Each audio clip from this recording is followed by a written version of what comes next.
Sir, ഒരു വിവാദ ഉത്തരവ് പുറത്തിറക്കിയിരിക്കുകയാണ് യോഗി ആദിത്യനാഥ്.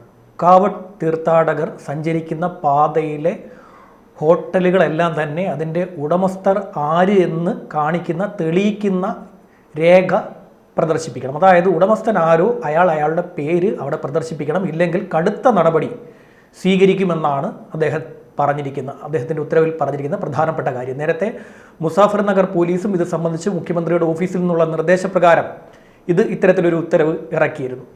ഇതിലേറ്റവും വലിയൊരു പ്രശ്നം ഇവരുടെ ഒരു സഖ്യകക്ഷിയായിട്ടുള്ള JDU അതിശക്തമായി ഇതിനെതിരെ രംഗത്ത് വന്നിട്ടുണ്ട്. ഇതിനൊരു കാര്യം എന്ന് വെച്ചാൽ, ഈ പറയുന്ന ഒരു ഓണേഴ്സിൻ്റെ പേര് വെക്കണം എന്നുള്ള ഒരു നിയമം കൊണ്ടുവരുന്നതിൽ പ്രശ്നമൊന്നുമില്ല. അപ്പോൾ നമ്മൾ ലൈസൻസിൽ നിന്ന് വന്നിട്ട് ഈ പറഞ്ഞ റേഷൻ ഷോപ്പുകളെല്ലാം തന്നെ ലൈസൻസ് ആരുടെ പേരിലാണോ അദ്ദേഹത്തിൻ്റെ പേര് വെക്കാറുണ്ട്, ലൈസൻസ് ഉള്ള ആളുകൾ. അങ്ങനെ ഒരു നിയമം കൊണ്ടുവരുന്ന പ്രശ്നം എനിക്ക് തോന്നുന്നു. പക്ഷേ അതിന് ഹിഡനായി കിടക്കുന്നൊരു കാര്യം എന്ന് വെച്ചാൽ ഈ കട ഓൺ ചെയ്ത ആളുടെ ഒരു മതപരമായ അസ്തിത്വം തിരിച്ചറിയാൻ വേണ്ടിയിട്ടായിരിക്കും. അത് യോഗി എസ്പെഷ്യലി ഇത്തരം കാര്യങ്ങൾ വളരെ ജാഗ്രത പുലർത്തുന്ന ഒരാളുമാണ്. ഒരു തീർത്ഥാടനമാണ്. അപ്പോൾ സ്വാഭാവികമായിട്ടും മുസ്ലിം ഷോപ്പുകളാണെങ്കിൽ അത് വെജ് നോൺ വെജ് അവർ ചൂണ്ടിക്കാണിക്കുന്നതാണ്, മാംസാഹാരം കൊടുക്കുന്നു, ഇതൊക്കെ ആയിരിക്കും. പക്ഷെ അത് നമ്മൾ ഭരണഘടനാപരമായിട്ട് നോക്കുമ്പോൾ ഇന്ത്യയിൽ അത് ഒട്ടും ആശ്വാസകരമായിട്ടുള്ള കാര്യമല്ല. പക്ഷേ RSS എല്ലാ കാലത്തും ഈ ഒരു അഭിപ്രായം പറഞ്ഞിട്ടുണ്ട്. ശബരിമലയിലെ ഷോപ്പുകൾ നല്ലൊരു പങ്കും മുസ്ലിംസിൻ്റെ ഒക്കെയാണ്. RSSന് അത് താല്പര്യമില്ലാത്തതാണ്. ഇപ്പോൾ നമ്മുടെ നാട്ടിലൊക്കെ തന്നെ പോയി വരുന്ന RSSകാരായിട്ടുള്ള സ്വാമിയാണ്, നമ്മളൊക്കെ അടുത്ത സുഹൃത്തുക്കളാണ്. അപ്പോൾ അവർ പറയുന്ന സംഭവമാണ്, അങ്ങ് ചാവടിക്കാൻ പോയത് മുസ്ലിം നടത്തുന്ന കടയായിരുന്നു. അവിടെ ഷോപ്പ് നടത്തുന്ന വലിയൊരു പ്രധാനപ്പെട്ട മുസ്ലിം എനിക്കറിയാം. അയാൾ വളരെ സെക്കുലറാണ്. തിരുവനന്തപുരത്ത് വലിയൊരു ഹോട്ടൽ ശൃംഖല തന്നെ നടത്തുന്നുണ്ട്. വളരെ സെക്കുലറായിട്ടുള്ള മനുഷ്യനാണ്. പക്ഷേ RSSകാരെ സംബന്ധിച്ചിട്ട് അവിടെ പെട്ടെന്ന് വരുമ്പോൾ അവിടെ ബാബരസ്വാമിയൊക്കെ ഉണ്ടെങ്കിൽ പോലും ഒരു മുസ്ലിം പേര് കേൾക്കുന്ന അവർക്ക് അത്ര സുഖമുള്ള ഒരു കാര്യമല്ല. ഉത്തരേന്ത്യയെ സംബന്ധിച്ചിടത്തോളം നമ്മളിവിടെ പേര് ഡയമണ്ട് ഹോട്ടൽ, എലീറ്റ് ഹോട്ടൽ എന്നൊക്കെ പറഞ്ഞിട്ട് പേരും ആദ്യം മനസ്സിലാകാത്ത രീതിയിലല്ല പൊതുവെ കച്ചവടം. അവിടെ എന്ന് വെച്ചാൽ ബേസിക്കലി മുസ്ലിം കടകൾ വളരെ എളുപ്പം പോക്കറ്റുകളാണ്. ഈ പോക്കറ്റ് മുസ്ലിം കടയേ ഉണ്ടാവുള്ളൂ, ഹിന്ദു പോക്കറ്റ് ഹിന്ദു കടയേ ഉണ്ടാവുള്ളൂ. അല്ലാതെ ഇത് രണ്ടും കൂടി കൂടിക്കലർന്ന് ഈ സൽക്കാരൻ്റെ ഇപ്പുറത്ത് മരിയ ഹോട്ടൽ ഉണ്ട് കോഴിക്കോട്, അപ്പോൾ അത് ശരവണം, അങ്ങനെ ഒരു അവസ്ഥ അവിടെ ഇല്ല. അവിടെ പൊതുവേ എന്ന് വെച്ചാൽ ഓരോരോ പോക്കറ്റുകളാണ്. അപ്പോൾ ഏതാണ്ട് ആ പ്രദേശത്തേക്കുള്ള ആളുകൾക്ക്, ആ പ്രദേശത്ത് കടന്നു പോകുന്ന ആളുകൾക്കൊക്കെ അറിയാം ഇത് ഏത് വിവാദപ്പെട്ട ആളുകളുടേതാണ്. അങ്ങനെ അബദ്ധം പറ്റാനുള്ള ഒരു സാധ്യത കുറവാണ്. ഉത്തരേന്ത്യ പോയിട്ടുള്ള ആളുകൾക്ക് അറിയാം, അങ്ങനെ അബദ്ധം പറ്റാനുള്ള സാധ്യത വളരെ കുറവാണ്. ഈ മുസാഫർ നഗർ എന്ന് പറഞ്ഞ ഈ പ്രദേശം കലാപബാധിതമായ പ്രദേശമാണ്. അവിടെ സത്യത്തിൽ അവിടെ നടന്നൊരു കലാപം, അമിത്ഷാ അവിടെ ചുമതലയുള്ള യുപിയുടെ ചുമതല BJP നേതാവായി വന്നോട് കൂടിയിട്ട് ഈ 2014 ഇലക്ഷന് മുമ്പ് അവിടെ ഭീകരമായൊരു വർഗീയ കലാപം ഉണ്ടായിരുന്നു.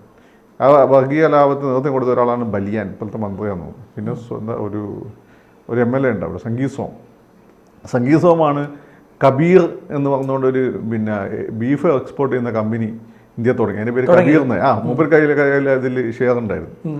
അപ്പം ഇവിടെ കയറ്റി അയക്കുന്നത് അത് വലിയ ഈ മോഡി വന്നോട് കൂടിയാണ് ഇവിടെ നിന്ന് ഏറ്റവും കൂടുതൽ ബീഫ് കയറ്റുമതി കൂടിയത്. അല്ല, മോഡി ഇതിന് കയറ്റുമതിക്കൊന്നും എതിരല്ല. ഇവിടെ ഗോവധം നടപ്പിലാക്കണമെന്ന്, അല്ലെങ്കിൽ പശുവിനെ കൊല്ലുന്നേ ഉള്ളൂ. ബഫലോനെ കൊല്ലുന്നതിന് പ്രശ്നമൊന്നുമില്ലെന്ന് എനിക്ക് തോന്നുന്നു. ഇത് നമ്മൾ മനസ്സിലാക്കാത്ത കാര്യത്തിൽ BJPക്കാരുടെ പ്രശ്നം കൗവായിട്ടാണ്. ബീഫാണ് അവരുടെ പ്രശ്നം, അല്ലാതെ അവർക്ക് പ്രശ്നമല്ല. ബഫലോ മീറ്റ്, ഇത് രണ്ടും ഇയാളത് എനിക്ക് ബഫലോ മീറ്റാണ് കയറ്റിയത്. പക്ഷേ രണ്ടും കൂടി ക്ലബ് ചെയ്തുകൊണ്ടാണ് നമ്മളിവിടെ പൊതുവെ പറയാത്തത്. അപ്പോൾ ഏതായാലും നോൺ വെജ് പൊതുവെ BJPക്ക് അത്ര ഇഷ്ടമുള്ള സംഭവമല്ല. ഒരു ജൈൻ ട്രഡീഷൻ അനുസരിച്ച് അവരാണ് നല്ല കച്ചവടക്കാർ. വൈഷ്ണവർക്ക് ഗാന്ധിയൊക്കെ തന്നെ, ഗാന്ധി ദൈവത്തെ ഏറ്റവും ഭീകരാനുവാദമായി ഒരിക്കലും ആട്ടിറച്ചി അയച്ചു സ്കൂളിൽ പോകുന്ന സമയത്ത് അദ്ദേഹം പരീക്ഷിക്കാൻ വേണ്ടിയിട്ടെന്നുള്ളത്. ആട് എന്ന് വയറ്റിൽ കിടക്കുന്ന പോലെയൊക്കെ അദ്ദേഹത്തിന് ഫീൽ ചെയ്തു. അപ്പം വൈഷ്ണവരാണ്. അപ്പം ബേസിക്കലി ഉത്തരേന്ത്യ വൈഷ്ണവ ട്രഡീഷൻ വളരെ സ്ട്രോങ് ആണ്. അപ്പോൾ അവർക്ക് നോൺ വെജ് കഴിക്കുന്ന അത്ര താല്പര്യമുള്ള വിഷയമല്ല. എങ്കിലിപ്പം BJP MLA ഇതൊക്കെ ചെയ്തിട്ടുണ്ട്. അപ്പം അങ്ങനെ മുസാഫർ നഗർ അങ്ങനെ ഒരു കൺസോളിഡേറ്റഡ് ഈ മുസാഫർ നഗർ അന്ന് നടന്ന കലാപ സത്യത്തിൽ 70 സീറ്റ് അന്ന് BJP കിട്ടുന്ന വളരെ നിർണായകമായ പങ്കുവഹിച്ച ഒന്നാണ്. ഹിന്ദു കൺസോളിഡേഷൻ അവിടെ ഉണ്ടായി. എനിക്ക് തോന്നുന്നു ഇദ്ദേഹം ഇന്റേണലി ഇപ്പോൾ അവിടെ വലിയ ഭീഷണി നേരിടുന്ന സമയമാണ് മോഡി. BJP ശക്തമായ വിങ് യോഗി BJPയിലെ ശക്തമായ ഒരു വിങ് അദ്ദേഹത്തിനെതിരായി നിൽക്കുന്നു. എന്നാൽ RSSൻ്റെ ബാക്കിംഗ് ഉണ്ട്. അപ്പോൾ ആ ഒരു ഘട്ടത്തിൽ ഒരു ഹിന്ദുത്വ ഒരു കാർഡ് ചെറുതായിട്ട് കളിച്ചു നോക്കുന്നതാണ് എനിക്ക് തോന്നുന്നു ഇപ്പോഴത്തെ ഒരു സാഹചര്യത്തിൽ. അദ്ദേഹം അതിൻ്റെ കാരണമായി പറയുന്നത് മുസ്ലിങ്ങളുടെ മതവികാരം വ്രണപ്പെടാതിരിക്കാൻ ഹലാൽ രേഖ പ്രദർശിപ്പിക്കാമെങ്കിൽ കാവഡ് യാത്രക്കാർക്കായുള്ള ഉത്തരവ് തെറ്റല്ല. അതൊക്കെ ലോജിക്കലി നോക്കുമ്പോൾ ശരിയാണ്. പക്ഷേ ഈ മുസ്ലിങ്ങളെ കാര്യം വളരെ കാലമായിട്ട് ഇവർക്ക് മറ്റേത് ഇത് കഴിക്കാൻ പാടില്ലല്ലോ. ഇപ്പം ഞാൻ വരെ എന്ത് ചെയ്യും, നോൺ വെജ് കഴിക്കുകയാണെങ്കിൽ ഞാൻ ഹലാലായിരിക്കും. വെജിറ്റേറിയന് ഞങ്ങൾക്ക് വാതകമല്ല, ഹലാൽ വാതകമല്ല. അതാണ് ഇവിടെ ചില മണ്ടന്മാർ പറയുന്നതെന്ന് വെച്ചാൽ, ഇപ്പം മുസ്ലിംസിനിടയിലുള്ള മണ്ടന്മാർ വെള്ളത്തിന് വരെ അവർ ഹലാലുണ്ടോ നോക്കി മേടിക്കുന്ന മണ്ടന്മാരുണ്ട്, പച്ചക്കറിക്ക്. ഇതൊന്നും പ്രശ്നമില്ല. ഇതെന്ന് വെച്ചാൽ ഈ ബിസ്മി വലിയ ആക്കണം, അതേ മാത്രമേ ഉള്ളൂ. അതാണ് ഈ ഹലാൽ എന്ന് പറയുന്നത്. അപ്പോൾ അത് നോൺ വെജിന് മാത്രമേ, മീനിന് വാതകമല്ലല്ലോ, പക്ഷിക്കും മൃഗത്തിനും വാതകമുള്ളൂ. പിന്നെ ചിലത് നമുക്ക് കഴിക്കാൻ പാടില്ല. അത് ജൂയിഷ് ട്രഡീഷനാണ്. ക്രിസ്ത്യാനികളെ വേണ്ടാന്ന് വെച്ചു, യൂതന്മാർ വേണ്ട വെച്ചില്ല. പന്നീനെ കഴിക്കാൻ പാടില്ല. നമുക്ക് 3 പേർക്കും പന്നീനെ കഴിക്കാൻ പാടില്ല. പക്ഷേ ക്രിസ്ത്യൻസ് പിന്നെ മറികടന്നു. അവർ പിന്നെ വേറെ എന്തോ ഒരു നിയമം, എന്താണ് അവരുടെ വേദത്തിൽ വേറെ എന്തോ പറയുന്നുണ്ട് അതേപ്പറ്റി. അപ്പോൾ അവർക്ക് അതിൽ എക്സെപ്ഷൻ ഉണ്ട്. ജൂതന്മാരിപ്പം കഴിക്കില്ലെന്ന് തോന്നുന്നു. അതുപോലെ ഈ പറയുന്ന സുന്നത്ത് കല്യാണം നമുക്ക് 3 പേർക്കുള്ളതായിരുന്നു. പിന്നെ അത് മാറ്റിക്കൊടുത്തു. എനിക്കൊന്ന് സെൻറ്റ് പോൾ മാറ്റിക്കൊടുത്തു.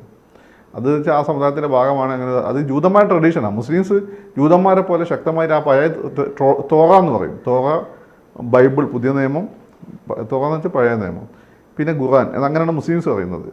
അപ്പോൾ അതിൽ തോറയിലുള്ളത് അങ്ങനെ തന്നെ ഫോളോ ചെയ്യുന്ന ആര്? ഈ ജൂതന്മാർ. മുസ്ലിംസ് അത് കഴിഞ്ഞാൽ പിന്നെ ഏറ്റവും കൂടുതൽ അത് അഡ്ഹിയർ ചെയ്യുന്ന ആളുകൾ ഈ മുസ്ലിംസാണ്. ക്രിസ്ത്യൻസ് ഒരുപാട് ലിബറലാണ് അക്കാര്യത്തിൽ. അത് സെൻറ്റ് പോളും പിന്നെ സെൻറ്റ് അഗസ്റ്റിനും ഒക്കെ വന്നതിന് ശേഷം അവർ ഒരുപാട് അത് ലിബറലാക്കിയിട്ടുണ്ട്. പിന്നെ ഇവർ പ്രൊട്ടസ്റ്റൻ്റുകാരൊക്കെ ഒരുപാട് ലിബറലാക്കിയിട്ടുണ്ട്. അവർക്കും ഈ പറയുന്നതിൻ്റെ പലിശ കൊടുക്കാൻ പാടില്ല. പക്ഷേ ക്രിസ്ത്യൻസ് പലിശ കൊടുക്കുന്നുണ്ടല്ലോ. ജൂതന്മാർക്ക് അവരുടെ നിൻ്റെ സഹോദരനോട് നീ പലിശയ്ക്ക് മേടിക്കാൻ പാടില്ല എന്നാണ്. പലിശ മേടിക്കാൻ പാടില്ല, മറ്റുള്ളവർ കൊടുക്കുക. ജൂതന്മാർ മറ്റുള്ളവരോട് മേടിക്കും. മുസ്ലിംസ് പലിശ ആരോടും മേടിക്കില്ല പൊതുവേ. പക്ഷേ തിരുവനന്തപുരത്ത് ഒരു പ്രത്യേക സ്ഥലത്ത് മുസ്ലിങ്ങൾ പലിശ മേടിക്കുന്നത് എനിക്കറിയാം. ഇസ്ലാമിക് ബാങ്കൊക്കെ വരാൻ അതാണ് കാരണം.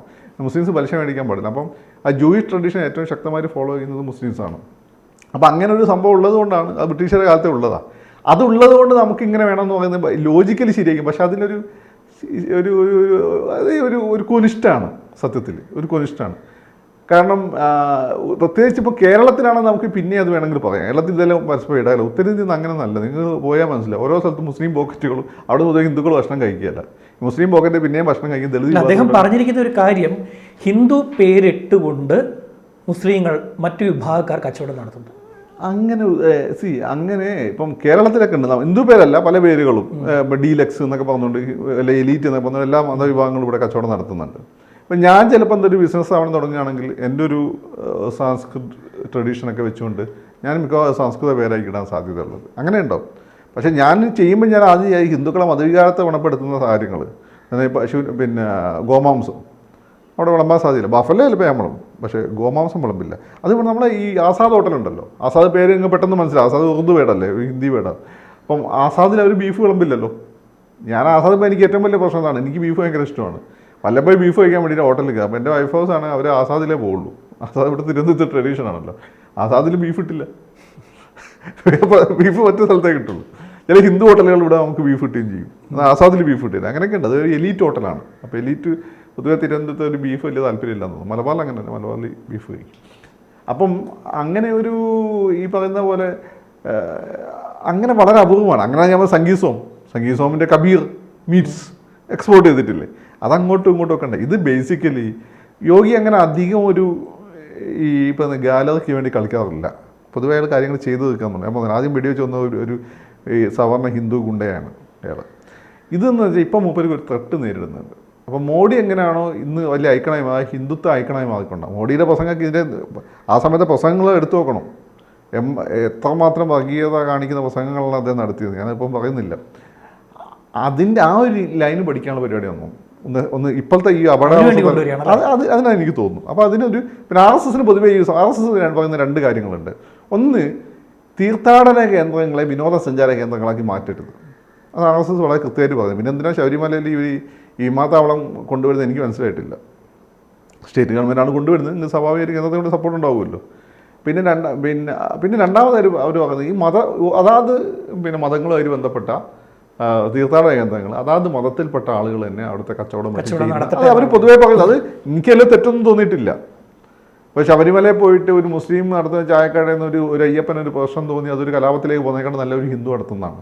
ശബരിമലയിൽ ഇപ്പോൾ നമുക്ക് എത്ര പ്രശ്നം. അവിടെ ഈ നോൺ വെജ് ആണ് എന്ന് പറയുന്നത് നമുക്ക് പൂർണ്ണമായും പറയാൻ പറ്റില്ല. കേക്ക് അത് മുട്ട ചേരും അല്ല. ഇതിപ്പം ഈ വെജ് എന്നൊക്കെ ആപേക്ഷികമാണ്. അപ്പം നമ്മൾ കാശ്മീരിൽ പോയി പിന്നെ ആട്ടിറച്ചി അവിടെയുള്ള ബ്രാഹ്മിൺസിന് വെജാണ്. അവിടെ റോഹൻ റോഷ് എന്ന് പറഞ്ഞിട്ടുള്ള ഒരു വിഭവമുണ്ട്. അത് ആട്ടിറച്ചി കൂട്ടി ഉണ്ടാക്കുക. അവിടുത്തെ തണുപ്പിൽ അവർക്ക് അത് വേണം. അവിടുത്തെ ബ്രാഹ്മിൺസ് ആണ് ഭയങ്കര ശൈവേസ്റ്റുകളാണ്, അവർ കഴിക്കും. അതുപോലെ ബംഗാൾ പോയി കഴിഞ്ഞാൽ ബ്രാഹ്മൺസ് എന്ത് ചെയ്യും? ഈ മീൻ കഴിക്കുമല്ലോ, ജലപുഷ്പം എന്നൊക്കെ പറഞ്ഞാൽ അവർ മീൻ കഴിക്കും. ഇവിടെ തന്നെ എൻ്റെ സുഹൃത്തുക്കളായിട്ടുള്ള ചില ബ്രാഹ്മൺസ് മുട്ട കഴിക്കുമല്ലോ, മുട്ട അവർ നോൺ വെജ് ആയിക്കോട്ടെ. പക്ഷേ ചില എൻ്റെ സുഹൃത്തുക്കളായ നായന്മാർ ഇതുപോലും കഴിക്കില്ല, മുട്ട പോലും കഴിക്കില്ല, പ്യുവർ വെജാണ് അവരത്. ചില ആളുകൾ വീഗൻസ് ആണ്. വീഗൻസ് എന്നാൽ മൃഗങ്ങളെ ഉപദ്രവിക്കില്ല, കമ്പിളി പോലും ഉപയോഗിക്കില്ല. ഇതൊക്കെ ആവേശികമാണ്, അത്രയേ ഉള്ളൂ ഇതിൻ്റെ കാര്യം. ശരി.